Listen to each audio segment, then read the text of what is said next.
മൂകാംബിക ക്ഷേത്രത്തിൽ പോകാതെ തന്നെ മൂകാംബിക ദേവിയുടെ ദർശനം ലഭിക്കുന്ന അത്യപൂർവമായ ഒരു ക്ഷേത്രമുണ്ട് കേരളത്തിൽ. അത് മറ്റൊന്നുമല്ല, വിശ്വപ്രസിദ്ധമായ ചോറ്റാനിക്കര ദേവീക്ഷേത്രമാണ്. ചോറ്റാനിക്കര ദേവീക്ഷേത്രത്തിൽ കൊല്ലൂർ മൂകാംബിക ദേവിയുടെ സാന്നിധ്യം എങ്ങനെയാണ് ഉണ്ടായതെന്നൊരു ഐതിഹ്യ കഥയുണ്ട്. ഇത് പലർക്കും അറിയാമായിരിക്കും. എങ്കിലും ഈ നവരാത്രി കാലത്ത് അമ്മയുടെ ഐതിഹ്യ കഥകളും വിശേഷങ്ങളും കേൾക്കുന്നതും പുണ്യം തന്നെയാണല്ലോ.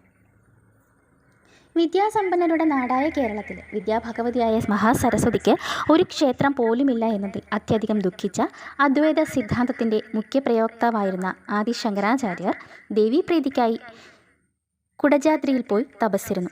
ഏറെക്കാലത്തെ കഠിന തപസ്സിനൊടുവിൽ അദ്ദേഹത്തിന് മുന്നിൽ പ്രത്യക്ഷയായ മഹാസരസ്വതിയോട് അദ്ദേഹം തൻ്റെ ആഗ്രഹം ഉണർത്തിച്ചു. എന്നാൽ തൻ്റെ വാസസ്ഥാനം വിട്ട് എങ്ങോട്ടും പോകാൻ ഭഗവതി ആദ്യം തയ്യാറായില്ല.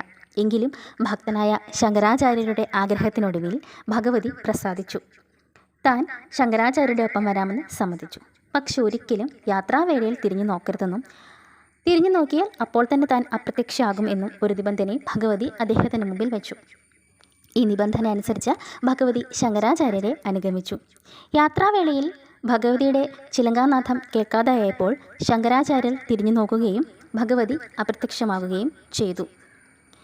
ശങ്കരാചാര്യർ നിബന്ധന മറന്ന് തിരിഞ്ഞു നോക്കിയ സ്ഥലമാണ് പിന്നീട് കൊല്ലൂർ മൂകാംബിക ക്ഷേത്രം ആയത്. ഏറെ വിഷമിച്ച ശങ്കരാചാര്യർ വീണ്ടും പ്രാർത്ഥന തുടങ്ങി. ദേവി പ്രത്യക്ഷപ്പെട്ടിട്ട് തനിക്ക് വരാൻ കഴിയില്ലെന്നും കൊല്ലൂർ മൂകാംബികയിൽ തന്നെ താൻ കുടികൊള്ളുകയാണെന്നും അറിയിച്ചു. എന്നാൽ നിർബന്ധമാണെങ്കിൽ ശങ്കരൻ്റെ നാടായ ചോറ്റാനിക്കരയിൽ രാവിലെ നട തുറക്കുമ്പോൾ തൻ്റെ സാന്നിധ്യം ഉണ്ടാകുമെന്നും അവിടെ നിർമ്മാല്യവും ഉഷപൂജയും കഴിഞ്ഞ് കൊല്ലൂരിൽ എത്തുകയുള്ളൂ എന്നും ഭഗവതി അനുഗ്രഹിച്ചു. ചോറ്റാനിക്കര ക്ഷേത്രത്തിലെത്തി തന്നെ ദർശിക്കുന്ന ഭക്തർക്ക് സർവാഭീഷ്ടി സിദ്ധി ഉണ്ടാകുമെന്നും ഭഗവതി അനുഗ്രഹിച്ചു. അങ്ങനെ ശങ്കരാചാര്യർ മൂകാംബികയുടെ ജ്യോതി ആനയിച്ചു കൊണ്ടുവന്ന സ്ഥലം എന്ന അർത്ഥത്തിൽ ജ്യോതി ആനയിച്ച കര എന്ന സ്ഥലത്തിന് പേര് വന്നു. പിന്നീടാണ് അത് ലോപിച്ച് ചോറ്റാനിക്കരയായത് എന്ന് പറയപ്പെടുന്നു. മൂകാംബിക ദേവിയുടെ സാന്നിധ്യം കൊണ്ട് തന്നെ ചോറ്റാനിക്കര ക്ഷേത്രത്തിൽ നവരാത്രി കാലത്ത് അത്യപൂർവമായ തിരക്കാണ് അനുഭവപ്പെടുന്നത്. മൂകാംബിക ദേവിയുടെ സാന്നിധ്യം കൊണ്ട് തന്നെ ചോറ്റാനിക്കര ക്ഷേത്രത്തിൽ നവരാത്രി കാലത്ത് വളരെയധികം ഭക്തജന തിരക്ക് അനുഭവപ്പെടാറുണ്ട്.